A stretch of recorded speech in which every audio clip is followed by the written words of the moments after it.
उत्पादन और खर्चे पर ध्यान नहीं देते हैं तो उन लोगों को निकाल दिया जाना और निजीकरण हो जाना कोई बुरी बात नहीं, हो जाना चाहिए। प्राइवेटीकरण के लिए हमारे हजारों लोगों ने फांसी का फंदा चूमा। आखिर प्राइवेट करने से कमाऊ प्राइवेट लिमिटेड कंपनी सरकार से सौदा करेगी बिजली का, जिसका 10,000 की बिल है वहां 10 लाख आप आकर के इंजीनियर साहब को 5,000 रुपया डाल दीजिए, वो बिल आ जाएगी 5,000 पर। पीड़ित जनता, शोषित जनता की आने वाला कल में भारत की युवा पीढ़ी आपके पाप का खामियाजा भुगते।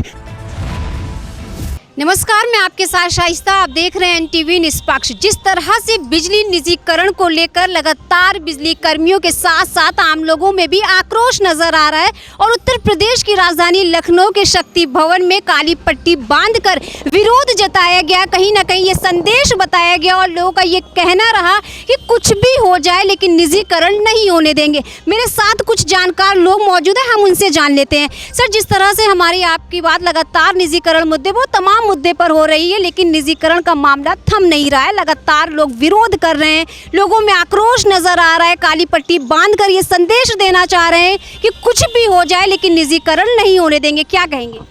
हम तो कह रहे हैं अगर निजीकरण ना हो तो जो काली पट्टी बांध करके विरोध जता रहे हैं उन्हीं को निकाल दिया जाना चाहिए, क्योंकि भारत की जनता के ऊपर टैक्स लगा करके पैसे वसूले जाते हैं। जो 2 रुपये यूनिट हमें बिजली मिलनी चाहिए उसे हमें 8 रुपये 10 रुपये यूनिट देना पड़ रहा है।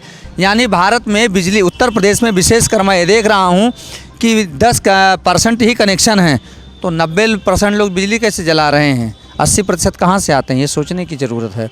ग्रामीण क्षेत्र में आप चले जाइए, किसी के यहाँ मीटर नहीं लगा, जो मीटर लगा था उखाड़ के फेंक दिया गया, बिल लोग नहीं जमा करते। क्यों नहीं जमा करते? वहाँ के अधिकारियों से क्यों नहीं लिया जाता? जितनी सप्लाई जिस फीडर पर दी जाती है वहाँ के अधिकारियों कर्मचारियों से उतना पैसा लिया जाना चाहिए। गवर्नमेंट को तय कर देना चाहिए कि इतना पैसा हमें दीजिए, बिजली चाहे चोरी हो चाहे जो, जिम्मेदारी आपकी है। इस पर क्यों नहीं होता? सरकारें इस बात, और सरकार में भी बैठे हुए लोग नेतागिरी करते हैं, वही लोग पैसा लेते हैं जो बिजली कर्मचारियों से वसूलवाते हैं, गलत धंधे करवाते हैं और वो चाहते हैं कि निजीकरण कर दें, अपनी कंपनियां बना लेंगे, लाइफ टाइम कमाएंगे। तो ये जो 60 गांठ सरकारी कर्मचारियों और नेता लोगों का है, ये बड़ा वो है। मैं तो कहता हूं अगर बिजली का बकाया आप देखें तो सबसे ज़्यादा सरकारी कर्मचारियों और सरकारी विभागों पर ही बकाया होगा। उसको वसूला क्यों नहीं जाता? जब ये तय होता है कि ये बिजली विभाग एक बजट बनाता है हर विभाग कि बिजली पर हमारा इतना खर्चा पैसा खर्च होगा, तो सरकार उस बजट को विभाग को देने के बजाय क्यों नहीं बिजली विभाग का पैसा काट लेता, बिजली विभाग को दे देता, तो वो बचत हो जाएगी ना, ना मीटर लगाना पड़ेगा ना कुछ करना पड़ेगा। लेकिन ऐसा नहीं कर रहे हैं, ये 60 गांठ है लोगों की और निजीकरण हो जाना कोई बुरी बात नहीं, हो जाना चाहिए। अगर सरकारी कर्मचारी अपने आप को बिजली का ठीक से उत्पादन और खर्चे पर ध्यान नहीं देते हैं तो उन लोगों को निकाल दिया जाना चाहिए। बहुत बहुत शुक्रिया। जिस तरह से भाई साहब का साफ तौर पर कहना है निजीकरण को लेकर कि निजीकरण कहीं ना कहीं हो जाना ठीक है, क्या कहेंगे? देखिए, अब एक विचारों का विपरीत व्यवस्था है ना। जिस प्राइवेटीकरण के लिए हमारे हजारों लोगों ने फांसी का फंदा चूमा, लाखों लोगों को जेलों में तन्हाई दी गई, हिंदुस्तान के करोड़ों लोगों का घर डायनामाइट से उड़ाया गया, अगर वो भी निजीकरण में अपना परमर्जन कर लेते, अपने को समायोजित कर लेते, तो शायद वो मौत से बच जाते, फांसी से बच जाते, उनका घर डायनामाइट से गिराने से बच जाता, उन तमाम सपूतों का शहादत बच जाती। लेकिन वो लोग ऐसा नहीं किए। वो लोग जानते थे कि देश को कमाऊ प्राइवेट लिमिटेड कंपनी यानी ईस्ट इंडिया कंपनी, और आज उस तरह की 5,500 ईस्ट इंडिया कंपनी देश में रन कर रही है।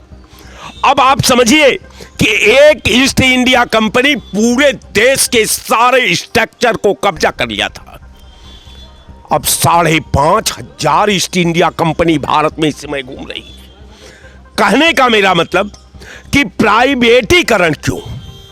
आखिर प्राइवेट करने से इंजीनियर वही रहेगा, वर्सियर वही रहेगा, स्टाफ वही रहेगा, उसका एससी वही रहेगा, उसका चीफ वही रहेगा, तो कमाऊ प्राइवेट लिमिटेड कंपनी सरकार से सौदा करेगी बिजली का, और सरकार को परसेंटेज के हिसाब से सरकार को हैंडओवर कर देगी, और इसके बाद बिजली का जो कहर आम जनता पर गिर रहा है, जो आज 10 रुपया यूनिट बिजली का सप्लाई हो रहा है, आप समझने का प्रयास करिए कि 10 रुपया यूनिट बिजली उत्तर प्रदेश में आज यहां 50 रुपया भी लोगों पर नहीं है। आज जिस प्रदेश के लोगों को 50 रुपया निर्धारित धनराशि सरकार ने नहीं अब तक मुहैया करा सकी, वहां 10 रुपया यूनिट बिजली। अब 90 के दशक से आपको मैं बता दूं कि 1 मेगावाट बिजली की उत्तर प्रदेश में परियोजना नहीं बैठी। जब 16 करोड़ आबादी थी तो 80 मेगावाट बिजली प्रतिदिन उत्तर प्रदेश की आवश्यकता बढ़ती गई। आज जो है उत्तर प्रदेश में जो ऊर्जा व्यवस्था है, जो बिजली का व्यवस्था है, जो बिजली का आवंटन है, जो बिजली का जो सिस्टम है, सरकार के सक्षम अधिकारी, सरकार के मंत्री, सरकार का सारा अमली जामा केवल एक ही काम कर रही है कि वो निरीह जनता को बिजली के नाम पर जिसका 10,000 की बिल है वहां 10 लाख का पेमेंट भेजा जाता है और उसे वसूला भी जाता है, उसको जेल में बंद किया जाता है, उसको तमाम तरह से अपमानित किया जाता है। और वास्तविकता ये है कि अगर वो 1 लाख के बिल में ले जाकर के 5,000 डाल दिया तो वो बिल आ जाती है 5,000 पर।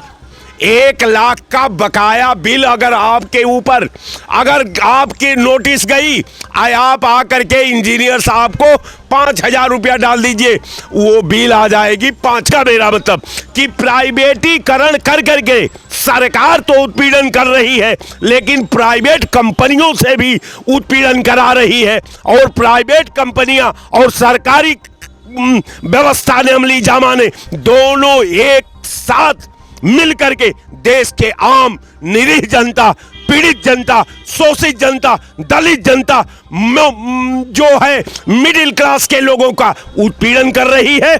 इसलिए मैं आपके चैनल पर ईमानदारी से कहता हूं कि कोई भी सरकारी संस्था प्राइवेटीकरण नहीं होना चाहिए। अगर प्राइवेटीकरण का आप वकालत करते हो तो हमको भगत सिंह वापस दे दो, हमको राम प्रसाद बिस्मिल को वापस लाओ, और इसके बाद प्राइवेटीकरण करके बांट लेना, हमारे शहीदों को मेरे बीच में खड़ा कर दो। हम आपके विचारों से सहमत हो जाएंगे कि जिस ईस्ट इंडिया कंपनी को उखाड़ फेंकने के लिए हमारे लाखों लोग शहीद हो गए, वो शहादत मुझे वापस कर दो और देश को एक दिन प्राइवेटीकरण कर दो। कोई उसमें दिक्कत नहीं है, कोई उसका विरोध नहीं है। अगर नहीं आप देते हैं तो जो सिस्टम है उस सिस्टम को कायम रहने दो कि यहां गरीब भी जिंदा रहेगा, राजा भी जिंदा रहेगा। अगर प्राइवेट कंपनियों के साथ चली गई तो केवल चैनल पर प्राइवेट कंपनियों का कटु निंदा करता हूं और सरकार को भी आगाह करता हूं कि आप ऐसा काम न करें कि आने वाला कल में भारत की युवा पीढ़ी आपके पाप का खामियाजा भुगते। मैं आपके चैनल पर ईमानदारी से बयां कर रहा हूं। बहुत बहुत शुक्रिया। तो दर्शकों, आप लोगों ने देखा कि जिस तरह से निजीकरण का मुद्दा गरमाया रहा और लोगों में भी काफ़ी आक्रोश नजर आया, जिनका साफ तौर पर कहना है कि निजीकरण हो जाना बेहतर है, तो किसी का कहना है कि निजीकरण अगर हो जाएगा जो गरीब हैं उनकी स्थिति और बेकार होती चली जाएगी, क्योंकि जो बिजली यूनिट है बहुत ज़्यादा बढ़ जाएगा। अब देखना दिलचस्प होगा कि क्या होता है। कैमरा पर्सन किशन के साथ मैं शाइस्ता खान, NTV निष्पक्ष, लखनऊ। देश विदेश की ताज़ा खबर पाने के लिए हमारे चैनल NTV निष्पक्ष को सब्सक्राइब करें व बेल आइकन दबाना ना भूलें।